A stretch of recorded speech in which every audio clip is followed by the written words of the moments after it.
Hello everyone, I am back for another installment of my little Flips and Flaps Folio, I guess is what I'm calling it.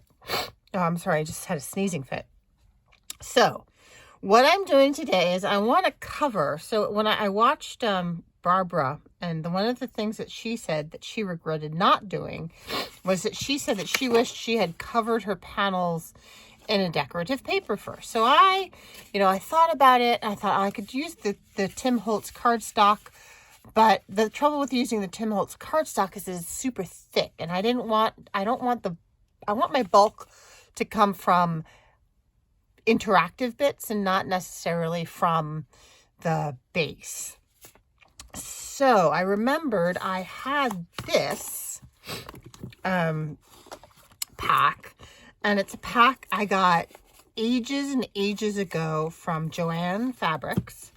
I was a complete impulse buy, and at first I bought it because I like maps, and then I was like, oh, but it's so thin. I don't know how I'm going to use it. It has some ledger in it. Well, it turns out it's exactly the perfect thing to use right now because it is a little bit more thin. And I couldn't see anywhere on here where it says what the weight is. But it's definitely like just one step above copy paper. Like barely thicker than copy paper. I don't even think it's as thick as like cardstock. This is a printout on just cardstock that you buy, and I don't think it's as thick as that. So it's in between copy paper and cardstock. So I thought that would be a really good choice. And I just went through and I picked out the ones that were kind of neutral, texty choices, because most of it will be, that's kind of a cool one, covered up with the flips, flaps, and tucks and interactive bits. So here we go. I am just going to, let's see, is this the right way around? Let's just check. Yep, that's the right way around. So this is going to be the front. I also grabbed, I should show you, some ticking. And some of this came from Took at Took's Craft Table, but I can't remember which ones.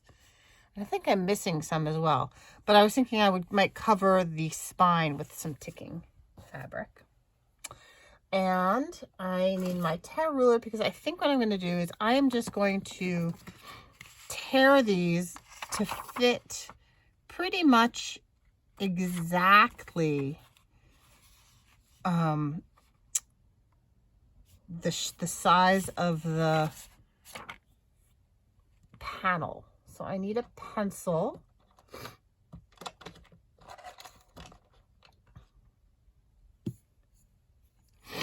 Oh my goodness. I am sorry. I just had a sneezing fit as I was turning the camera on, and I don't have, of course. Oh, here we go. Okay, sorry about that.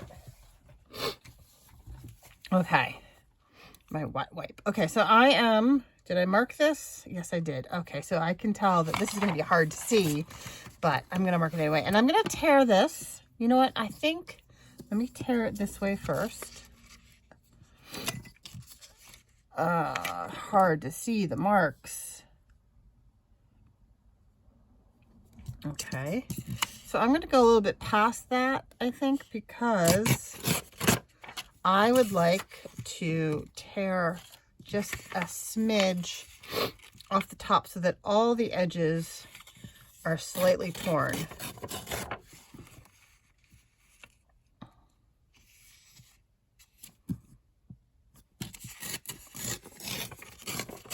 Of course, I just tore off my mark, didn't I? Okay, so we can go back. We've got our thing right there. So this is going to go like that. And then actually I can just unfold it and do it right there in situ.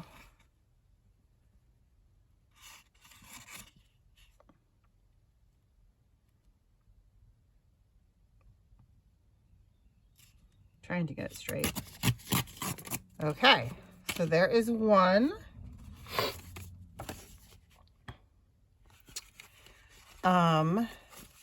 And I guess this isn't going to be a hugely exciting video, but I do want to do this start to finish. So I'm going to forge ahead. Maybe, I don't know, you decide what you want to do. You can fast forward it. You can, I don't know, whatever you want to do. So, but I'm happy to chat. So I hope you are all well. Today is that a little bit too tall? I think it is a little bit too tall. I'm going to take just a smidge off the bottom here. I think maybe that much. Precision is not necessary, I think, because I'm going for kind of a vintage grunge look. Oh, look, I can just do this. Oops, that's upside down. Oh, wow. I am just not doing great on this because I am not doing these right. All right, that's okay. We'll get it. We will get it. I'm not sure why I'm so off today. Okay.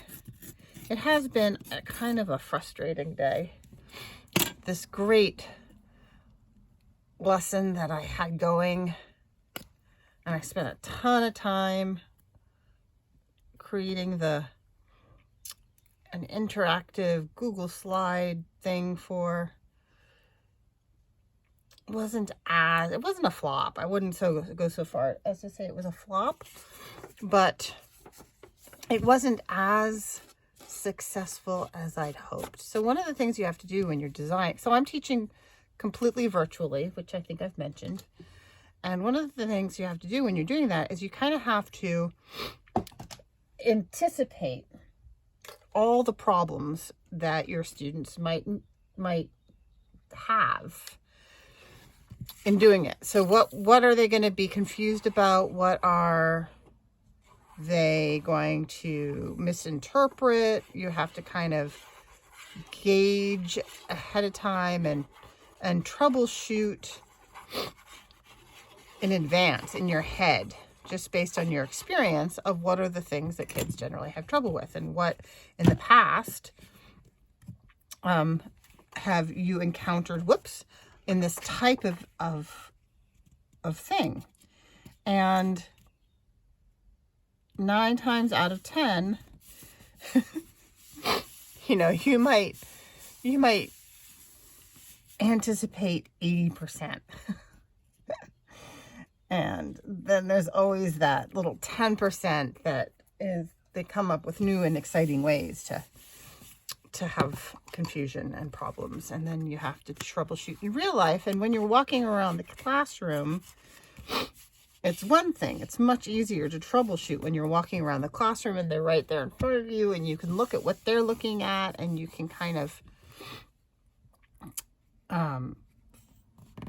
you have to kind of get inside their heads and figure out what they're thinking. And doing that through the computer is really challenging. A lot of them they get very anxious if you ask, if they feel like you're looking at them, so they don't want to turn their cameras on, and they don't want to be heard, so you can open up other tabs and meet with them one-on-one. But half the time, it seems now, they just want to type out their questions in the chat. And so it's just very frustrating and challenging. So that was kind of what I was dealing with today. And it's just disappointing because I really did think that I had been terribly clever and anticipated it all and made it so that it was just going to go smoothly. Yeah, that didn't happen.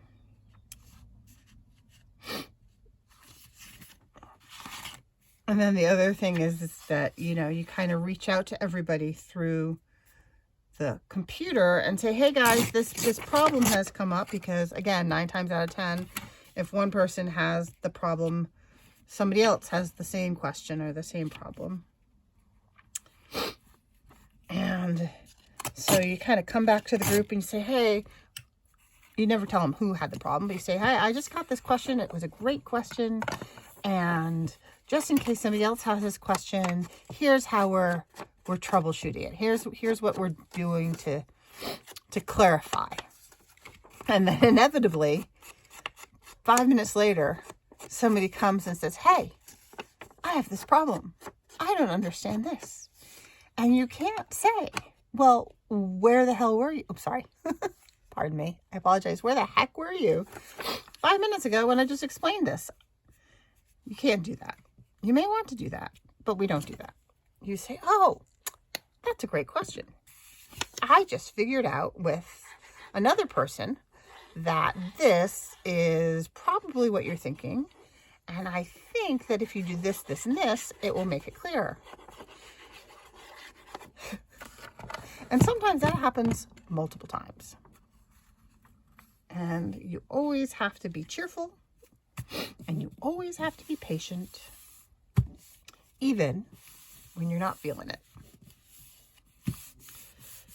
Okay, that one worked out a bit better.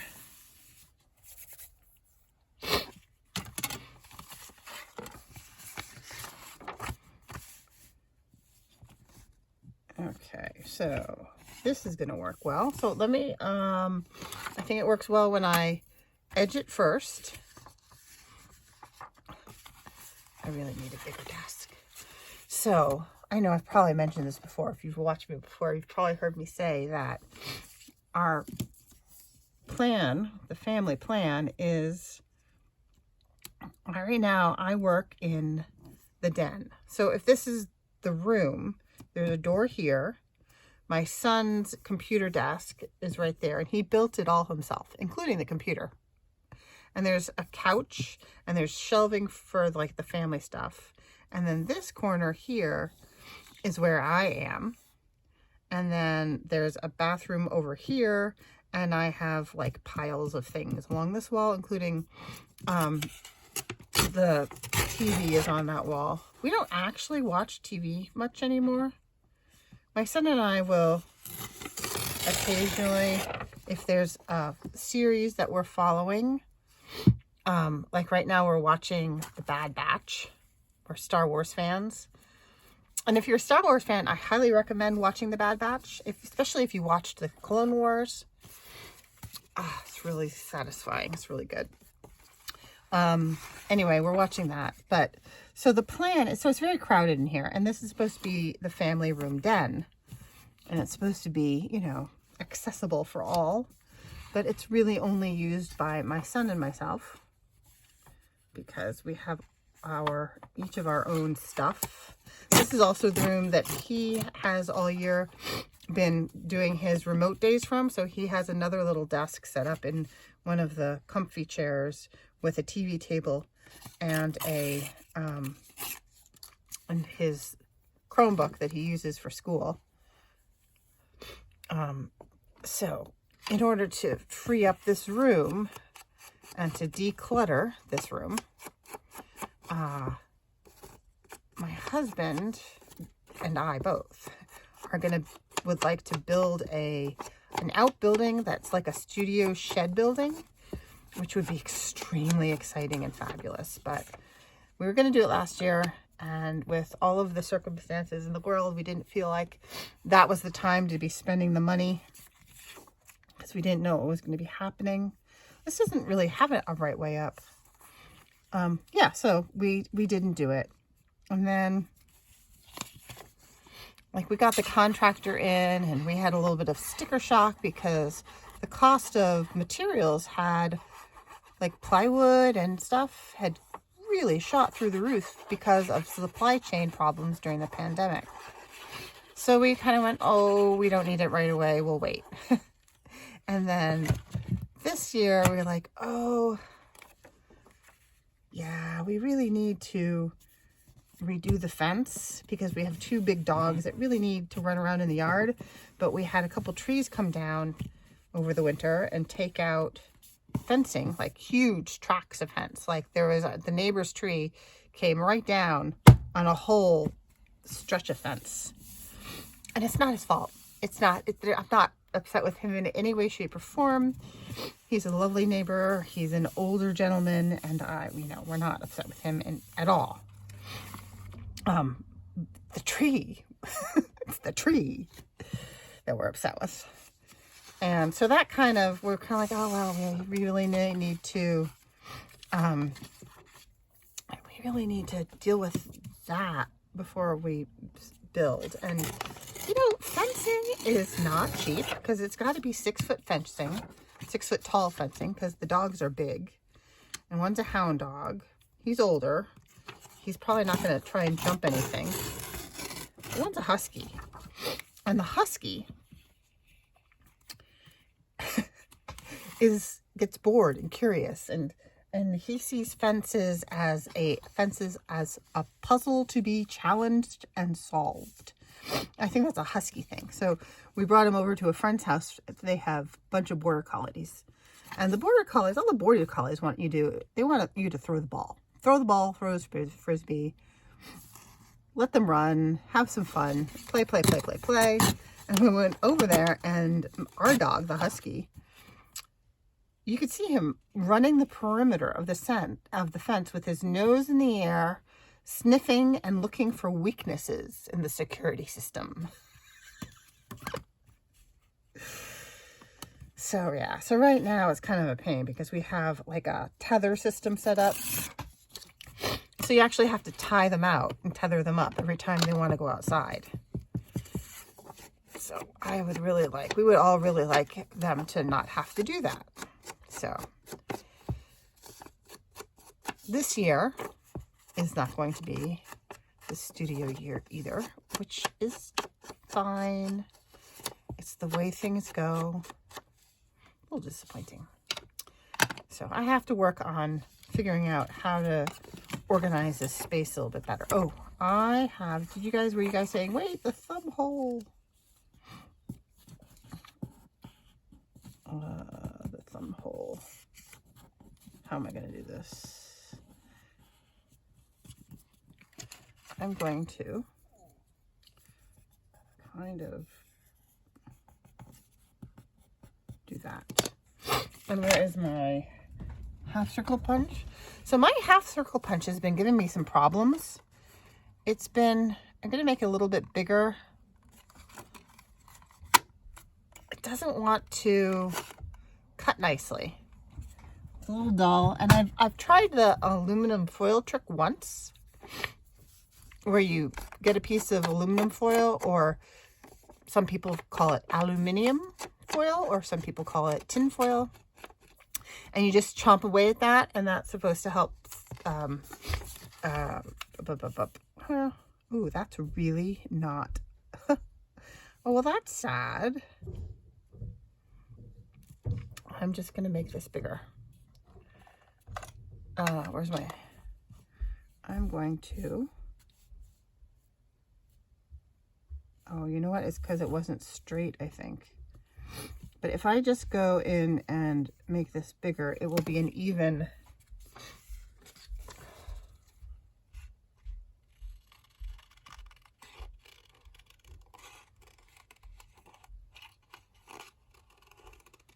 So I just free-handed that, and, ooh, I made it worse. Okay. That will be used for something else.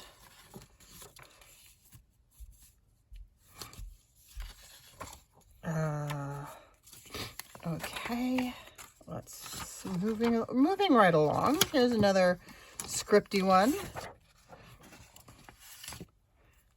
Okay, so where was I?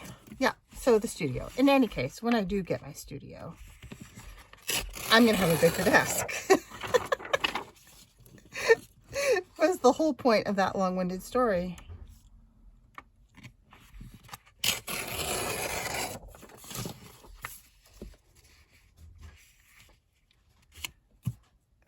Okay. That all lines up there. Let's line this one up.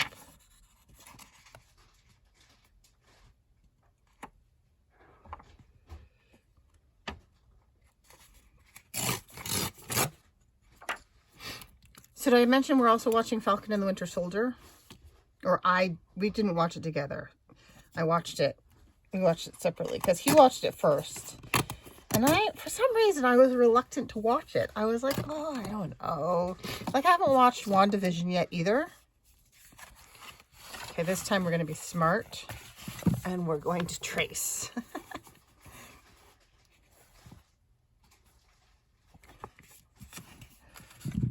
Okay.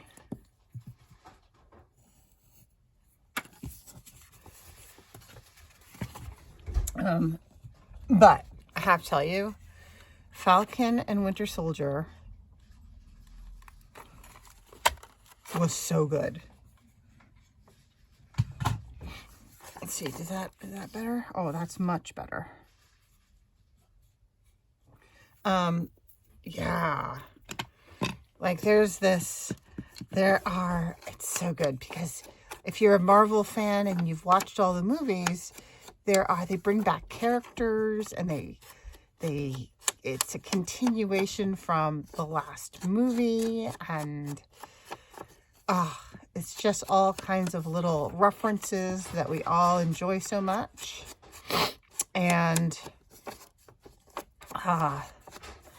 there are a couple surprise villains and surprise heroes. Like, I love it because, like, figuring out who the good guys were and who the bad guys were, it wasn't all that obvious. I just am wanting to trim this back a little bit. I actually didn't cut the other thumb holes for precisely this reason. Oh, that's better.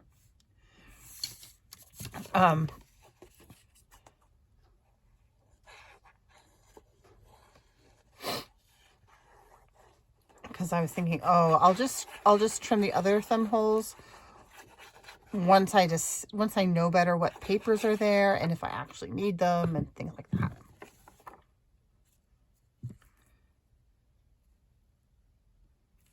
Okay.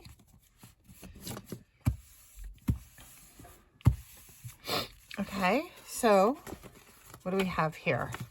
We have, this goes like this. This goes like this.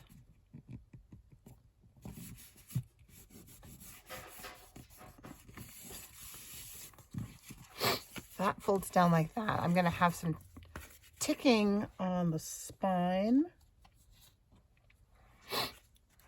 I can have blue, or I might wait on that to, I'll have to think about that. I was going to say I'm going to wait on that to see what I have on the front, but it's going to come over, so I might have to put the front on. It's okay. You know what? I can do the topper separately, glue that on. It's okay. I have a plan. All right. Ooh, look at that. That's, oh, God, it got snipped off there. A little bit of that.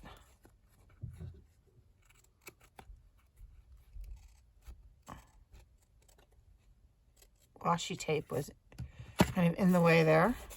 Okay, so now let us look at the other panels on the inside. Okay, so this is a pocket here. So I think I'm going to put a panel here and then do a thumb hole that's just, oh, darn it.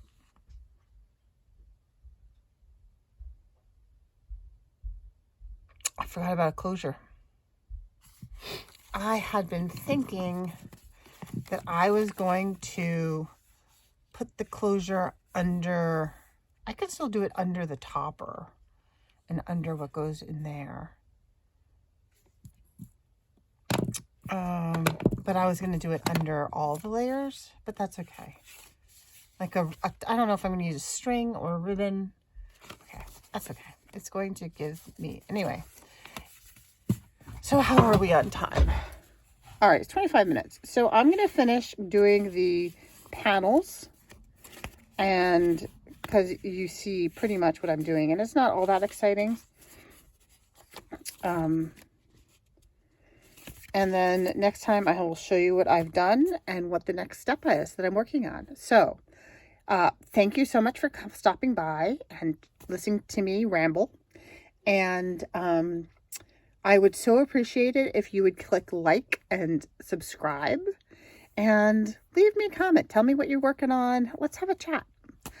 So I hope you have a great rest of your day, and I'll talk to you later. Bye-bye. Be safe.